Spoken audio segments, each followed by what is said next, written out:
साधक को अपने जीवन में निरपेक्षता लानी चाहिए। निष्काम जीवन बनाना होगा और होगा तब जब इस माया के चक्कर में से निकल सके। इस माया ने अच्छे अच्छे लोगों की नाक में नकेल डाल रखी है और इससे छुटकारा पाने के लिए कोई अग्नि में तप रहा है, कोई जल में खड़ा है, कोई उपवास आदि से शरीर को सुखाकर कांटा बना रखा है, परंतु पीछा नहीं छोड़ती। यह माया है। क्यों? क्योंकि तुमने अवलंब नहीं लिया। इससे छुटकारा पाने के लिए बहुत सरल उपाय है छुटकारा पाने का। श्री कृष्ण के हो जाओ, उनका आश्रय ग्रहण कर लो। मैं सच कहता हूं, फिर यह तुम्हारा कुछ बिगाड़ नहीं सकती। यह तो तुम्हारे प्रियतम की चेरी है। उनके संकेत मात्र से ही यह तुम्हारी ओर देखेगी और संकेत मात्र से ये तुम्हारी ओर दृष्टि भी नहीं डाल सकती। भगवान के ही संकेत से देखती और भगवान के संकेत से ये हट भी जाए। लेकिन कब? जब हम भगवान के हो जाए। श्री कृष्ण का होने के लिए कथनी और करनी की एकता करनी होगी। उनसे सच्चे हृदय में से एक बार कह दो कि प्रभु मैं जैसा हूं तुम्हारा हूं। बस तुम हो गए उनके। तब तुम्हारा कुल भार वह आप संभाल लेते हैं। भगवान वह एक बार अपना कर फिर छोड़ते नहीं। जब तुम उनके हो गए तो माया की क्या औकात है। माया कभी नहीं पकड़ सकती। बस होना तुम्हें है, संकल्पित तुम्हें करना है कि हमें मिलना है और भगवान के श्री चरणों में। साधक के जीवन में प्रार्थना एक बहुत बड़ा अवलंब है। ठीक उसी प्रकार जिस प्रकार अंधे का आश्रय लकड़ी है। अंधा यदि चलेगा तो लकड़ी लेकर चलेगा, और यदि कहे कि मैं लकड़ी नहीं रखता तो सोचो उसका क्या परिणाम होगा। बिना अवलंब के मानव संतप्त है। राग द्वेष की विभीषिका से जल रहा है, अग्नि से जल रहा है, तप रहा है। आनंद की एक बूंद के लिए तरस रहा है, परंतु उसे प्राप्त नहीं है। आनंद इन अन्य साधन में नहीं है, ना जप में, ना तप में, ना योग में। यह आनंद तो आश्रय में है। आश्रय में है। मेरे पास तो इतना आनंद है कि जिसका कोई हद, कोई हिसाब नहीं। खूब खाता हूँ, खूब लुटाता हूँ, परंतु उसका अंत नहीं। अनंत भंडार भरा पड़ा है। इसकी प्राप्ति का एकमात्र उपाय है आश्रय। प्रार्थना का आश्रय लो।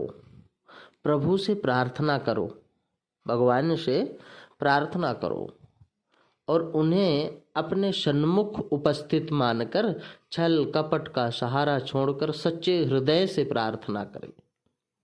और सच्चे हृदय से प्रार्थना के द्वारा अपना सारा हाल उन्हें सुनाओ।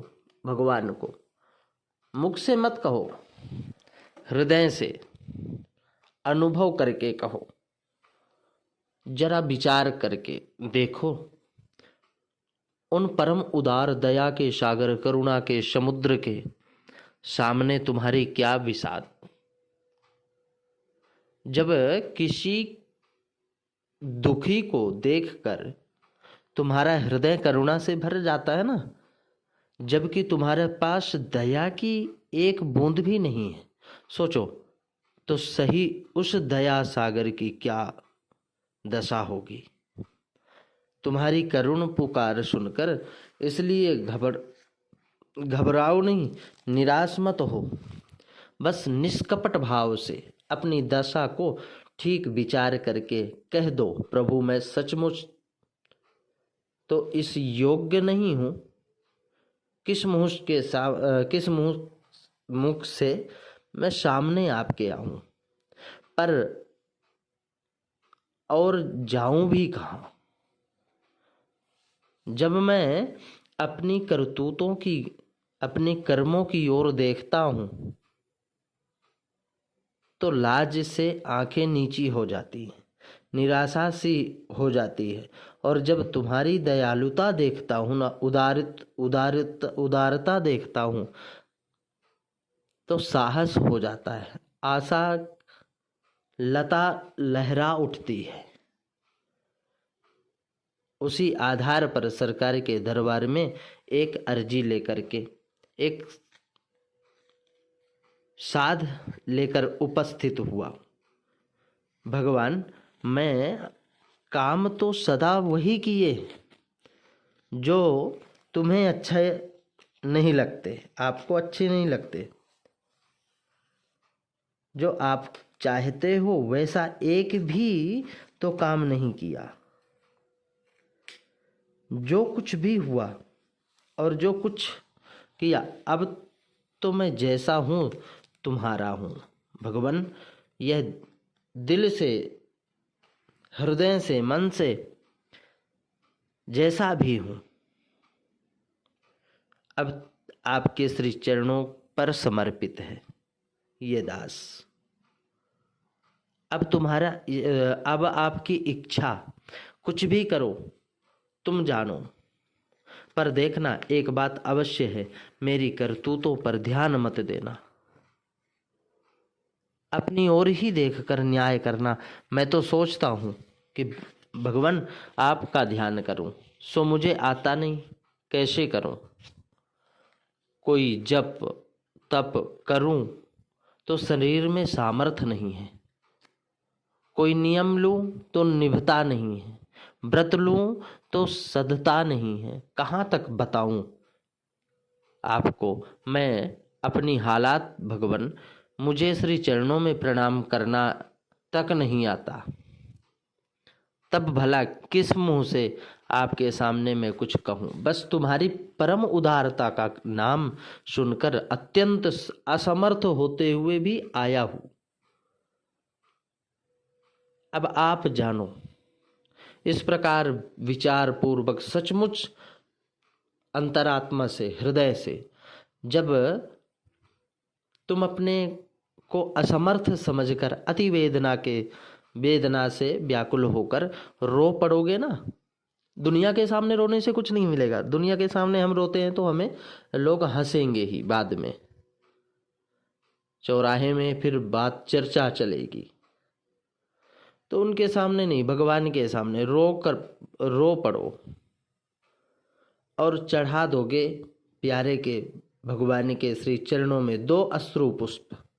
तो क्या तुम समझते हो, भगवान हृदय से लगा लेते हैं।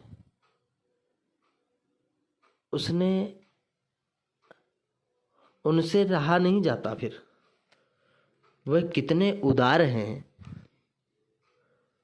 यह तो आप तभी जानोगे जब देखोगे।